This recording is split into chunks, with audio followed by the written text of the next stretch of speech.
Hello, வணக்கம். வியாழக்கிழமை. நாயா பொறந்தாலும் நல்ல நேரத்தில பொறக்கணும் அப்படின்னு அடிக்கடி சொல்லுவாங்க. நான் கேள்விப்பட்டிருக்கேன். அதனோட அர்த்தத்த நான் இன்னைக்கு தான் கண்டுபிடிச்சேன்.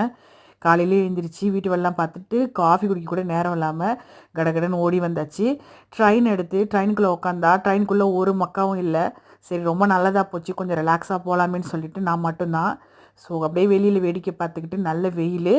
அந்த போன 10 நிமிஷம் மட்டும் தான் ரிலாக்ஸா இருந்துச்சு. 10 நிமிஷத்து நிம்மதிய குண்டு வச்சு தகர்க்கிற மாரி இருந்துச்சு இந்த ஏர்போர்ட்ல இருக்கிற கூட்டம். பார்த்தோனே மிரண்டு போயிட்டேன். ஆஹா! இன்னைக்கு நம்மள வச்சு செய்ய போறாய்ங்கன்னு சொல்லிட்டு தான் நெனச்சுக்கிட்டு தான் போனேன். அதே மாரியே செம்ம வேல. இந்த இடைப்பட்ட நாள்ல தொடர்ந்து ஒரு 5 நாளா நான் வேல பார்த்துட்டு இருக்கிறேன். பாய் சொல்லிட்டு போன என்னோட ஃப்ரெண்ட்ஸ் எல்லாம் திரும்பி வந்து ஹாய் சொல்றதுக்கு வந்துட்டாங்க. சரி இன்னைக்கு தான் கடைசி நாள் ட்ரெஸ் மாத்த போனா, இது என்னமோ அலிபாபா கொகை மாரி யாராவது இருக்கீங்களா? அப்படின்ற மாரியே இருந்துச்சு. அப்படி இப்படின்னு அடிச்சு புடிச்சு ட்ரெஸ்ஸ மாத்திக்கிட்டு உள்ள செக்கிங் முடிச்சுட்டு போனா, அங்க பாருங்க எவ்வளோ கூட்டம். எங்க தான்டா போறீங்க? அப்படிங்கிற மாரியே இருந்துச்சு எனக்கு.